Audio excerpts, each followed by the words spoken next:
All right. Everyone get ready because we are diving deep into all the reactions to this crazy Tyson-Paul fight. Yeah. I know what you're thinking, Tyson at 58. Yeah, right. Against the YouTuber, it does seem kind of strange, but Yeah. that's exactly why we're so fascinated by this. It's really interesting, it's not just the fight itself. Right. It's this whole clash of like different eras and perceptions of boxing. We're seeing all sorts of people talking about it, like everyone from the hardcore boxing fans to just people who watch a fight every once in a while. That's right. They're making predictions and sharing concerns, and even some people are getting kind of philosophical about like what this means for boxing, Yeah. you know? Yeah. So let's break this down a bit. The nostalgia factor. Tyson's name like carries a lot of weight. Right? Yeah, it does. Especially for those of us who are around in the 80s and 90s. Yeah. So what do you think it is about right now, this moment, that makes his return so fascinating to everyone? Well, think about it. Everything's about reboots now, right? Remakes, and there's this feeling that people want to go back to simpler times. And Tyson, he represents this raw, almost primal kind of boxing that you just don't really see anymore. It's true. He's a throwback to when heavyweights were larger than life. They inspired awe, but also a little bit of fear. Yeah, and you think about those nicknames. Iron Mike, the baddest man on the planet. Yeah. There wasn't just like marketing. Yeah. Those nicknames captured a feeling. Definitely. Do you think some people are excited because they want to feel that way again, even if it's just for one night? Absolutely. I think there's this desire to go back to a time when boxing was less about all the spectacle and more about just this pure display of power. And Tyson, he embodies that, Sure. But then you add in this whole David versus Goliath thing with the age difference and the experience gap.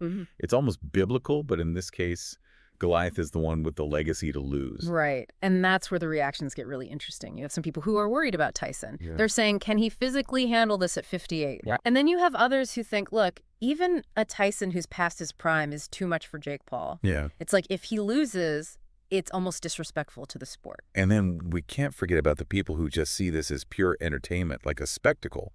Yeah. What did you think about Katie Taylor's comment that it really matters if Tyson does well? Well, Taylor's a champ herself. She's speaking for a lot of people in the boxing community who see this fight as really important. Like, it could be a turning point. They're thinking that if Tyson loses, especially to someone like Paul, it could make the whole sport look bad, especially to the younger generation who grew up watching YouTubers. So it's not just about two guys in the ring. It's almost like a test of what boxing means in the world today. Yeah. Which brings us to Tyson himself. What were your thoughts on what he said before the fight? Well, the thing that really stood out to me was when he said never in a million years would he have thought he'd be fighting Jake Paul. You can hear like maybe a little disbelief in his voice, maybe even a bit of amusement. But he also seems to accept that his career has gone in this unexpected direction. It's like he's realizing how strange it all is. Yeah. He's saying, this is what the world is like now. Exactly. And, under that tough Iron Mike image, I think you can sense a little bit of self-awareness, even a little vulnerability as he figures out this later part of his career. It really makes you wonder what's going through his head, Tyson's head, as he gets back into the spotlight. Yeah. Those reports that came out about his public workout, it's interesting people were almost afraid to go near him. Yeah, it's like that baddest man on the planet image is just stuck with him. Yeah, it is. But just from like a technical point of view, what should we be watching for with Tyson in this fight? Well, keep an eye on his stamina. Okay. Because even if he's held on to some of that power, can he keep it up for all 8 rounds? Paul's young and he's in shape, and that could really make a difference as the fight goes on. Especially with those 2-minute rounds. Yeah. That's going to make it even more intense. Definitely. Yeah, it's a different kind of boxing than what we saw when Tyson was at his best. It is. It's more strategic, less about just brawling. For sure. Paul's even been talking about outboxing. Tyson, what does that even mean? Well, he's probably going to use his speed and footwork to avoid those early exchanges. Tire Tyson out Right. and then try to take advantage of any openings he sees. Okay. But going up against a power puncher like Tyson, he's going to have to move around a lot, use feints and jabs to the body. Yeah. Almost like a matador wearing a bull down, So is Tyson going to have to completely change how he fights? Yeah, that's a really good question. I mean, he's known for being so aggressive. Exactly. And I bet that's something his team is trying to figure out. Yeah. Does he try to fight like he always has, or does he change things up to deal with Paul's plan? It's this tension between his legacy and what might be the best strategy. And we can't forget, this is Mike Tyson. Right. Even if he's not the same fighter physically, the mental game is huge. Absolutely. Paul's never dealt with that kind of pressure, that aura. Yeah.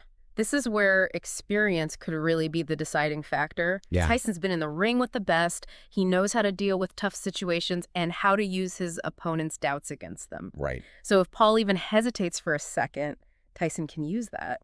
So in a way, this whole fight is like a snapshot of what's happening in boxing right now. Yeah. Yeah, the old guard, that's Tyson, and the new wave, that's Paul. Yeah. With all his YouTube fame and his whole different way of approaching the sport. Exactly. And that's why you see this divide in how people are reacting. Yeah. Some people think Paul's a fake, that he's making the sport worse. Yeah. And others think he's shaking things up, bringing new fans to boxing. Right. And the outcome of the fight might actually show who's right. It's like they're fighting for the soul of boxing. Yeah. And the whole world's watching. They are. So beyond the predictions about who's going to win, what are some of the more interesting reactions you've seen?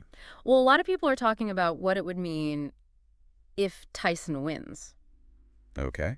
Would it prove that he's still a legend, or would it be sad, like the sport is so desperate they're putting a legend past his prime against a rookie? Right. And on the other hand, if Paul wins, which would be a huge upset, Yeah. some might say boxing is changing for the better, and others might say it's becoming more about spectacle than skill. Exactly. And you can't forget that the fight is being shown on Netflix Oh, yeah. instead of pay-per-view, Right. which adds a whole other layer to this. It does. It shows how people are watching things differently now, but it also brings up questions about how fighters get paid and the whole business side of boxing. Definitely. So even after the fight's over, this is going to have a lasting impact. Yeah. What about the decision to use bigger gloves, those 14-ounce ones instead of the usual 10-ounce? Well, yeah. What about that? What are people saying about that? Well, some say it's for safety, which makes sense given the age difference. You know, they're worried about injuries.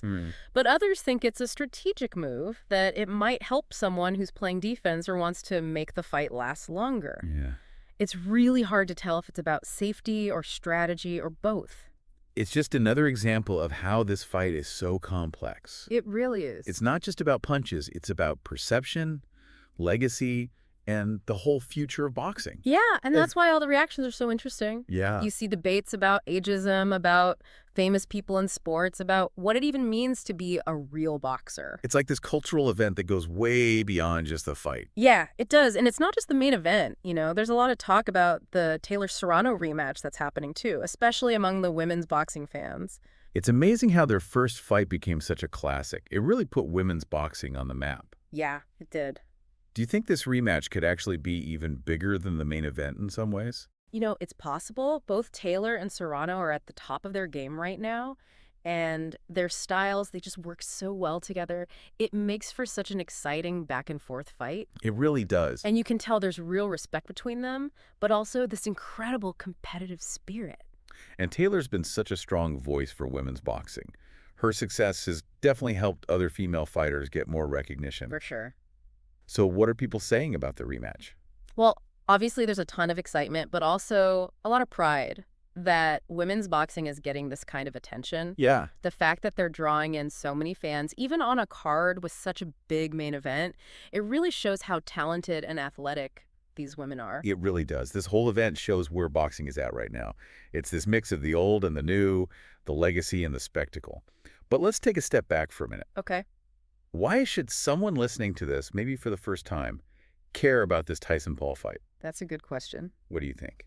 Well, on one level, it's just fun to watch. It's a chance to see two very different people go head-to-head with a lot at stake.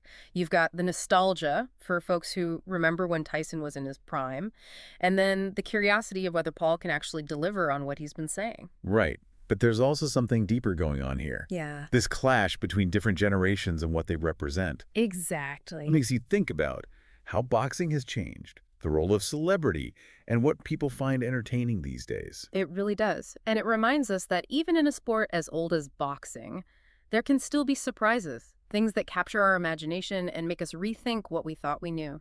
So as we get closer to fight night, what's the one thing you want listeners to keep in mind beyond all the predictions and hype? I'd say watch this fight not just as a sports event, but as something bigger, a cultural event. Pay attention to what people are saying, what's trending online, how different generations are reacting to these two fighters and their styles. Because really the outcome, while important, It's just one part of the story. The bigger picture is how this event shows how our relationship with sports, entertainment, and the idea of legacy is changing in this constantly shifting world. And that's something worth really thinking about. That's right. And that's a wrap on this deep dive. Thanks for listening, everyone. We'll catch you next time.